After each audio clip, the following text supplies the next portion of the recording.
Bonjour, bonjour. Alors hier soir, c'était le deuxième prime des 12 ans des 12 coups de midi. Heureusement, c'était le deuxième. Imagine s'il y avait eu 12 primes pour les 12 ans des 12 coups de midi, on n'aurait pas supporté, je pense. Donc, bon, comme on a pu voir, c'était la grande famille des 550 mètres de midi. Voilà, donc Ludo, tout le monde a voulu le pécho hein, sur Internet. Donc voilà, il y a même des gens qui se sont dit, mais ça se trouve, il a pécho une autre maîtresse de midi. On n'en sait rien, donc Bruno était là, le prof de philo, bah, il était dans le public. Jean-Luc Reichmann est arrivé avec une jolie veste. Par contre, bon, sur Internet, les stars qu'il a annoncées, beaucoup de gens disaient que c'était des stars de chez Wish. Donc Wish, voilà, donc c'est l'équivalent d'AliExpress, c'est-à-dire, bon, ça veut dire que c'est du bas de gamme, on va dire.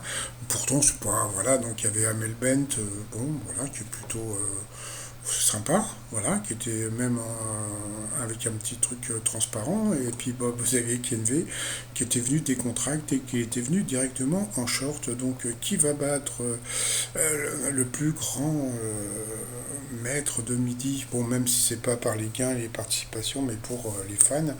Donc, Xavier, donc, on va voir ça tout de suite. Bon, donc, d'abord, bon, bah, il y a eu une petite sélection, donc voilà, avec des questions qui étaient faciles pour Xavier et pas pour les autres. Et puis à la fin, eh bien Frédéric a été éliminé face à Blandine. Donc après des équipes se sont faites, donc on a dans le public, on a pu voir un Belge qui a gagné 12 000 euros. Donc c'était bien la peine qu'il vienne. Vous avez eu droit, donc il y a eu une invitée mystère qui était. Alors j'aime bien parce que bon, par rapport aux invités mystères, alors donc, je sais plus qui disait Marion Cotillard, quoi, ils partaient sur des stars internationales. C'était Denise Fabre. Ouh, bon, bah, c'est vrai qu'en plus, elle n'a pas changé, hein, donc voilà, merci. Allez, chirurgie esthétique. Ensuite, donc, il y a eu un duel entre Ludo et Bruno. Donc, comme on a pu voir, les questions étaient pas mal pour Bruno, puisque bon, bah, Bruno, comme on sait, donc c'est un grand fan des parcs Disney. Donc voilà, par contre, alors bon, il y a eu la question la plus drôle du monde. Alors, quel est le vrai nom de famille du chanteur Claude François?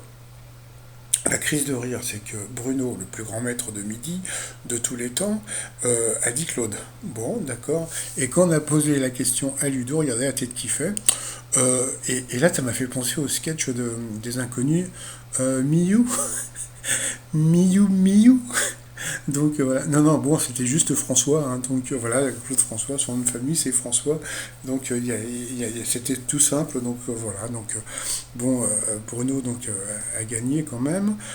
Après, bon, il y a eu un groupe qui a fait du bruit avec la bouche et une dame qui est venue, voilà, qui faisait des trompe-l'œil en gâteau, etc., etc. Après, ils ont balancé la pub, au retour de pub. Kinvey en short a chanté une chanson, et puis après il y a eu un duel entre Cyril, le plus petit maître de midi de tous les temps, mais par la taille, hein, je veux dire, et puis face au plus grand maître de midi de tous les temps, donc Bruno. Alors, quel monstre du cinéma japonais a donné son nom à un film de Roland Emmerich en 1998. Donc c'était Godzilla. Donc là je crois que c'est Cyril qui a répondu le premier. Ensuite, quel guitariste est célèbre pour son interprétation de l'hymne américain au festival de Woodstock. Alors il faut juste savoir, c'est que Bruno a répondu avant la fin, donc il fallait deviner quelque part la fin. Donc on va dire que ce duel ne, bon, c'était pas vraiment équitable, hein, parce que c'était une question de rapidité. Et puis bon, ça aurait très bien pu être Carlos Santana ou n'importe qui. Puis en fin de compte, donc c'était bien Jimi Hendrix. Ensuite, quel est le nom de famille du célèbre tueur en série de fiction prénommé Hannibal?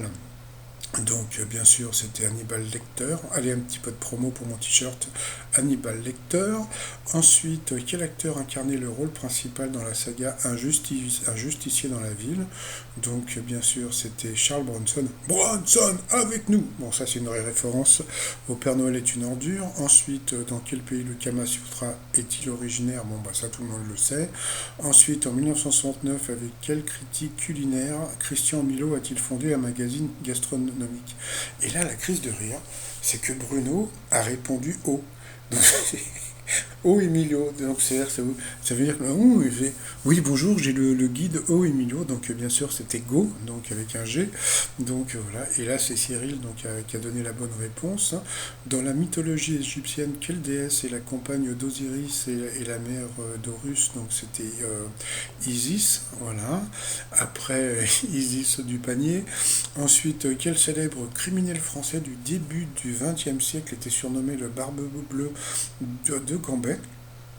Et ça, j'ai trouvé que c'était une question qui était, comment dire, quelque part pour Cyril, puisque, comme on sait, donc il est écrivain et puis il écrit des polars, et Bruno ne le savait pas, et c'était Landru, donc voilà, donc c'était Henri Désiré Landru. Et puis ensuite, à la fin, à quel agriculteur mexicain doit-on la devise révolutionnaire Tierra et Libertad, utilisée contre le régime de Portofino Diaz? Donc bien sûr, c'était Zapata. Alors je vais vous dire franchement, donc il y a beaucoup de gens qui sur internet ont dit, donc c'est pour ça que j'ai repris le titre, hein, que Bruno avait été humilié en finale. Premièrement, c'est pas vrai parce que bon, c'était un duel de rapidité, donc c'était pas vraiment un vrai duel de culture. En plus, j'ai trouvé que Cyril était avantagé, donc je trouve qu'il a eu des questions, on va dire entre guillemets de son temps, voilà, qui lui correspondaient un petit peu plus. Et je pense qu'ils ont fait exprès, je sais pas pourquoi, d'éliminer Bruno, peut-être pour voilà pour l'éliminer tout simplement. Et puis donc il y a eu aussi cette question, donc c'est sur cette question que Bruno a été éliminé. C'est pareil, sous quel surnom était connu le président haïtien François Duvalier. Donc bah, voilà, donc Bruno ne le savait pas. Et bien sûr, donc Cyril le savait, c'était Papadoc, hein, donc c'était ce qu'on appelait à l'époque les tontons macoutes. Voilà, donc les tontons macoutes, c'était des gens, il y avait une répression comme ça en Haïti et c'était pas super super. Donc voilà. Donc bon, bah Bruno a été très fair-play, mais bon, voilà.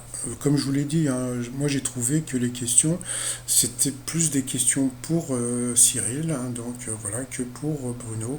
J'ai l'impression qu'ils ont fait exprès de le faire perdre pour, bah, je sais pas, voilà. Donc voilà. Alors qui va battre le GOAT, hein, comme on dit, le plus grand maître de midi, voilà pour les gens. Donc à suivre sur une autre vidéo. À tout de suite.